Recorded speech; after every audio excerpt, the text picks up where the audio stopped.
कहानी की शुरुआत होती है एक शांत भरी नदी से, जहाँ एक पुरानी मूर्ति ब्रिज को पकड़ी हुई है। ये कोई आम मूर्ति नहीं है, बल्कि एक चुपचाप गवाही देने वाला गवाह है। एक पुरानी जंग का एक शानदार सा पुल है जो इंसानों और देवताओं की दुनिया को जोड़ता है। ये कोई आम पुल नहीं, बल्कि एक उम्मीद की रेखा है, लेकिन उस उम्मीद को तोड़ने के लिए आ चुके हैं ड्रैगन पंथ के दुष्ट लोग। इन सब के बीच एक पलाडिन यानी महान योद्धा और एक छोटा भिक्षु भाग रहे हैं। पीछे से दुश्मन लगे पड़े हैं और हमारे पलाडिन भाई अपनी ढाल उठाते हैं ताकि भिक्षु को भागने का मौका मिले। किसी तरह वो दोनों मदर नदी पार करके पहुँचते हैं स्वर्ण महल में, जो दिखने में जितना शांत है उसके अंदर उतना ही राज छुपा है। वहाँ मिलती है हमें एक जादूगरनी दादी, जो बिना देरी किए अपनी जादुई किताब खोलती है। वो किताब कोई मामूली नहीं, उसके अंदर छुपे हैं प्राचीन रहस्य, जिनकी ताकत से एक पुराना काल कोठरी का दरवाजा धीरे धीरे खुलने लगता है। लेकिन दरवाजा खुलने में टाइम लग रहा है और पीछे से दुश्मनों का खतरा बढ़ रहा है। तभी आता है हमारा ड्रूड दोस्त, जो एक तूफान बुला लेता है। दुश्मन वहीं अटक जाते हैं, पर हर कहानी में एक बड़ा विलेन तो होता ही है, और यहाँ है ड्रैगन पंथ का जादूगर। वो पिशाच चमगादड़ों के झुंड के साथ उड़ता हुआ आ जाता है और तूफान को पार कर लेता है। फिर आसमान से गिराता है बर्फ के नुकीले शंकु, जो हमारे हीरो ग्रुप पर बरसने लगते हैं। छोटा भिक्षु डरते हुए जादू करता है, पर ठंड इतनी जबरदस्त थी कि वो वहीं ढेर हो जाता है। अब हालत और खराब हो जाती है। जादूगरनी दादी समझ जाती है कि अब टाइम नहीं है। वो पलाडिन को कहती है, बच्चे को मंदिर ले जाओ, बाकी दुश्मनों को हम संभाल लेंगे। अब जो होता है वो कहानी का सबसे प्योर फैंटेसी मोमेंट है। मंदिर की गहराई में पहुंचते ही एक चमकदार रोशनी के साथ प्रकट होता है स्वर्ण ड्रैगन राजा, एक ऐसा प्राणी जो न सिर्फ ताकतवर है बल्कि बहुत ही दयालु भी। पलाडिन उसे सब कुछ बताता है कि ये बच्चा दिखने में मासूम है, लेकिन इसके अंदर एक भयानक राक्षस बंद है जो हर दिन इसके मन पर कब्जा करने की कोशिश करता है। ड्रैगन राजा कुछ देर सोचता है और फिर कहता है, मैं इस बच्चे को बचाऊंगा। वो राक्षस अब मुझ में बंद रहेगा। अब एक तरफ चल रही है आत्मिक लड़ाई और दूसरी तरफ भयंकर युद्ध। ड्रैगन पंथियों ने तीरों की बारिश कर दी। दीवार की रखवाली करने वाले ड्रूड्स मुश्किल में है। तभी आता है हमारा सुपर हीरो बौना योद्धा, छोटा कद पर बड़ा जिगर। वो सीधे दुश्मनों के सामने डट जाता है, अपनी ताकत से उन्हें रोकता है, पर तभी फिर से वही जादूगर आता है। पीछे से हमारे जादूगर साथी को घायल कर देता है। जादू टूट जाता है और बाकी लोग भी बिखरने लगते हैं। बौना योद्धा अपना परम हथियार निकालता है और सीधे नाकाबंदी तोड़कर जादूगर को बचाने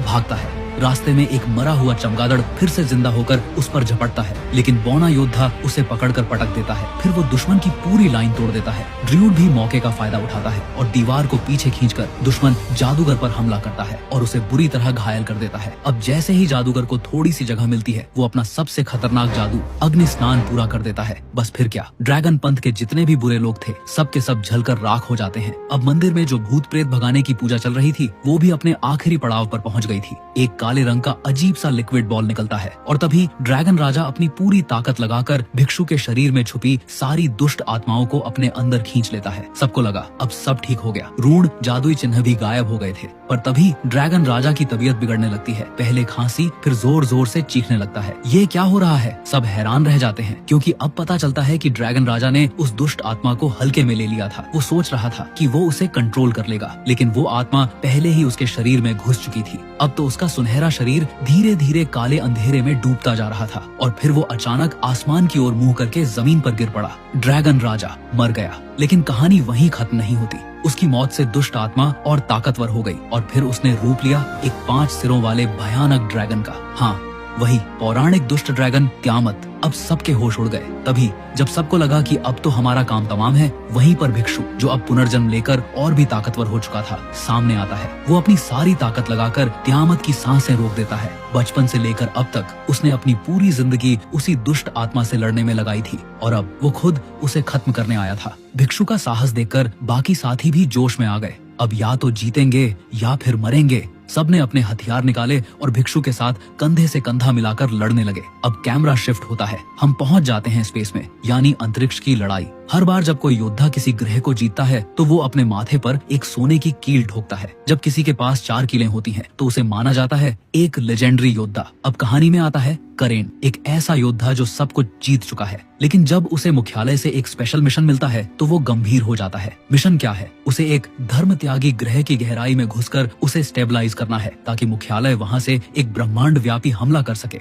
आसान नहीं है ये मिशन है जान पर खेल जाने वाला। लेकिन करेन डरपोक नहीं था, उसने मिशन तुरंत स्वीकार कर लिया। करेन के साथ 4 लोग और थे, उनमें से एक था टाइटस, जिसे करेन ने खुद पाला था। ये लोग जब धर्म त्यागी ग्रह पर पहुंचते हैं तो वहाँ पहले से ही खून के प्यासे दुश्मन उनका इंतजार कर रहे थे। करेन ने 2 योद्धाओं को आगे ढाल बनाकर खड़ा किया और टाइटस एक भारी भरकम लोहे का बक्सा लेकर धीरे धीरे आगे बढ़ा। अब भयंकर युद्ध शुरू होता है, लेकिन हमारे ये योद्धा कोई आम सैनिक नहीं थे। ये तारा क्षेत्र के वॉरियर्स थे। इनके सामने छोटी मोटी बंदूकें या तोप के गोले कुछ भी नहीं थे। और मजे की बात, इन्होंने बंदूक तक नहीं चलाई, सीधा तलवार से दुश्मनों को काट दिया। कभी कभी जब युद्ध जरूरत से ज्यादा लंबा खिंचता है तो वो केवल हथियारों से नहीं, अंदर से भी लड़ते हैं। ये वही समय था। जैसे ही करेन और उसके साथी धर्मत्यागी दुश्मनों की भारी फौज के सामने पहुंचे, उन्हें साफ दिख गया कि ये टक्कर मामूली नहीं होने वाली। टैंक सामने थे, गोलियां तैयार और मौत बेहद करीब। करेन ने अपनी ढाल उठाई और मोर्चा संभाल लिया। क्रॉसबो से लगातार निशाना साधते हुए वो खुद को जितना बचा सकता था उतना बचा रहा। तभी हवा को चीरता हुआ एक काला साया उसके पास से निकला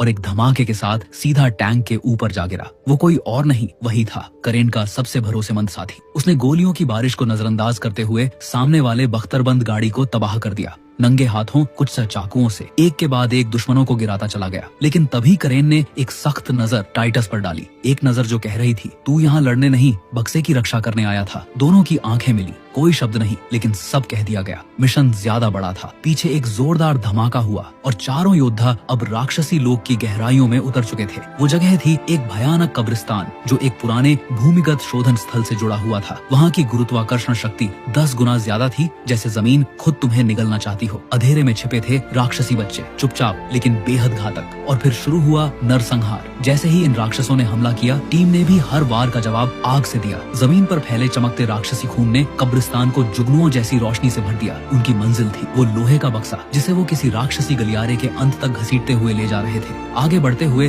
वो एक अजीब जगह पहुँचे। चारों तरफ ऊंची अलमारियां जिनमें पुरानी राक्षसी किताबें भरी थी, जैसे किसी सभ्यता ने अपना पूरा इतिहास यहाँ बंद कर दिया हो। गलियारे के अंत में खड़ा था एक स्टील का दरवाजा, जिस पर रहस्यमयी रून खुदे हुए थे। दरवाजा खुला और उनके सामने प्रकट हुई एक विशाल राक्षस की मूर्ति। कोई रुका नहीं, टीम सीधी मंदिर के बीच पहुंची और तभी टाइटस ने लोहे का बक्सा उठाया और उसके ढक्कन को खोला। अंदर था एक मुरझाया हुआ पुजारी, कमजोर लेकिन शांत। उसने मन ही मन कोई मंत्र पढ़ा और फिर उसके पीछे खड़े सभी योद्धा अपनी तलवारें निकालकर मूर्ति पर टूट पड़े। पहले मूर्ति हिलने लगी, फिर टूटने लगी और फिर सब बदल गया। मूर्ति की तलवार खुली और आसमान से गिरी एक बंशी, काली, धुंधली और चीख से मौत लाने वाली। उसके उतरते ही सब कुछ थम गया। वक्त रुक गया, गोली हवा में अटक गई, सांस भी जैसे डर के मारे जम गई हो। चारों योद्धा बंशी की तरफ भाले ताने खड़े थे, पर वो हिली तक नहीं। वो सीधे उस पुजारी के पास गई और एक झटके में उसे मार डाला। अब कोई सुरक्षा कवच नहीं था, कोई मंत्र नहीं, सिर्फ डर। अब बंशी ने चाल चली। वो एक एक करके हर योद्धा को काल्पनिक दुनिया में खींचने लगी,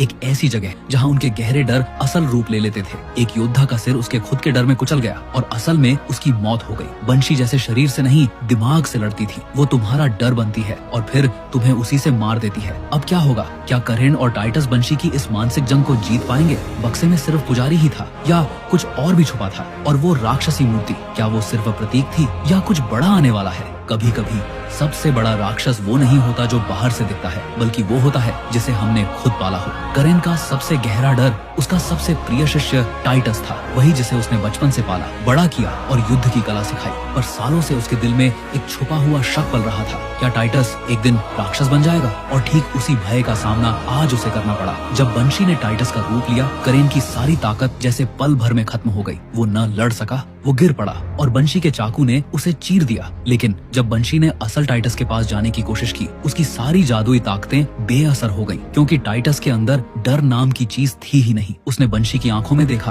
और उसका सारा भ्रम, उसका सारा खेल एक ही झटके में तोड़ दिया। टाइटस ने चाकू उठाया और बंशी को 2 हिस्सों में चीर दिया। तुरंत बाद घटनाएं तेजी से बदलती हैं। राक्षसी मूर्तियां गिरने लगी। धर्म त्यागी कोर का लोकेशन अब अंतरतारकीय मुख्यालय को मिल चुका था और जैसे ही यह संदेश पहुंचा, मुख्यालय ने ब्रह्मांडीय हमला शुरू करने का आदेश दे दिया। एक झटके में पूरे ग्रह को नष्ट करने की कसम खा ली गई। लेकिन सब खत्म नहीं हुआ था। कट्टू करेन अभी भी जिंदा था, घायल लेकिन जागरूक। उसे पता था कि हमला किसी भी वक्त शुरू हो सकता है। वो टाइटस से बोला, हमें भागना होगा, तुम्हें बचना होगा। लेकिन टाइटस कहीं जाने के मूड में नहीं था।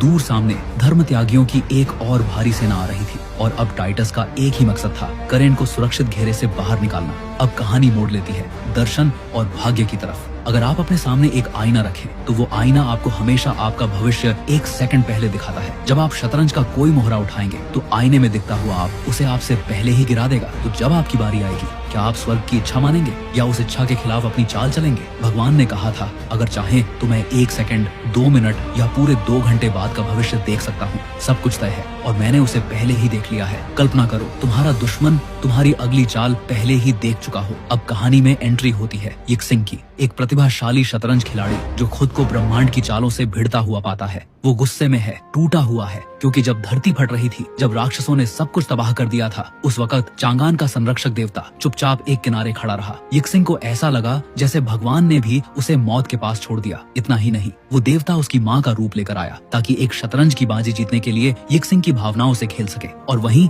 उसकी पूरी दुनिया टूट गई।